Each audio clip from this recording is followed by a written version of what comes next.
તો અસહકાર આંદોલન 1920માં અસહકાર આંદોલનની શરૂઆત થઈ. અસહકાર આંદોલન બે મુખ્ય વિભાગ પડતા હતા કે ખંડનાત્મક અને રચનાત્મક. એટલે કે એક તરફ ખંડન કરવું અને બીજી તરફ રચના કરવી. એટલે કે અંગ્રેજોની જે તમામ વસ્તુ છે તેનું ખંડન અને આપણી વસ્તુ છે તેનું રચના કરવી. જેમ કે શાળા, કોલેજો, ધારાસભા, અદાલતો, સ્થાનિક સ્વરાજ્યની સંસ્થા, વિદેશી માલ, આ તમામનો બહિષ્કાર કરવાનો હતો.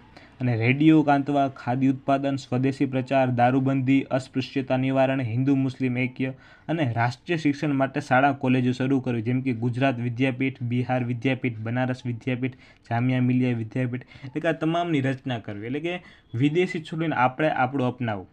હવે આ દરમિયાન પ્રિન્સ ઓફ વેલ્સ કે જે ભારતમાં આવતા હતા તેનો દેશમાં હડતાલ પાડી તેનો વિરોધ કરવામાં આવ્યો.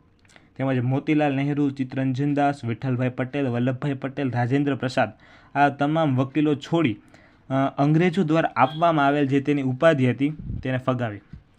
ત્યારબાદ ઠેર ઠેર કાપડની હોડીઓ કરવામાં આવી.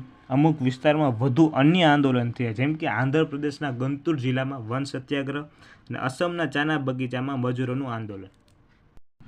હવે આ આંદોલન દરમિયાન ગાંધીજીની એક જ નીતિ હતી કે અહિંસા. એટલે કે ગાંધીજી અહિંસક સત્યાગ્રહની જે છે માંગણી કરતા હતા. પરંતુ 1922માં યુપીના ગોરખપુર વિસ્તારમાં જે ચોરીચોરા ગામ છે તેમાં ખેડૂતોના શાંત સરઘસ પર પોલીસોએ ગોળીબાર કર્યો.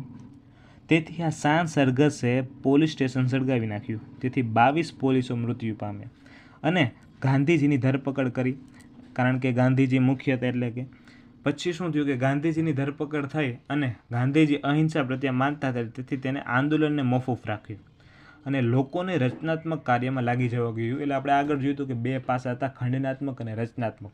પરંતુ ખંડનાત્મક અત્યારે રહેવા દેવા કીધું અને રચનાત્મક પાસા છે તેને આગળ વધવા કહ્યું. ત્યારબાદ કોંગ્રેસમાં મોતીલાલ નહેરુ અને ચિત્તરંજન દાસ ધારાસભાની ચૂંટણીમાં ભાગ લઈ બંધારણીય રીતે લડત આપતા હતા અને લોકોને વૈકલ્પિક કાર્યક્રમ પૂરા પાડ્યા. આ જ રીતે સ્વરાજ પક્ષની રચના થઈ. તો સારું, આગળ આપણે નેક્સ્ટમાં વાત કરીશું.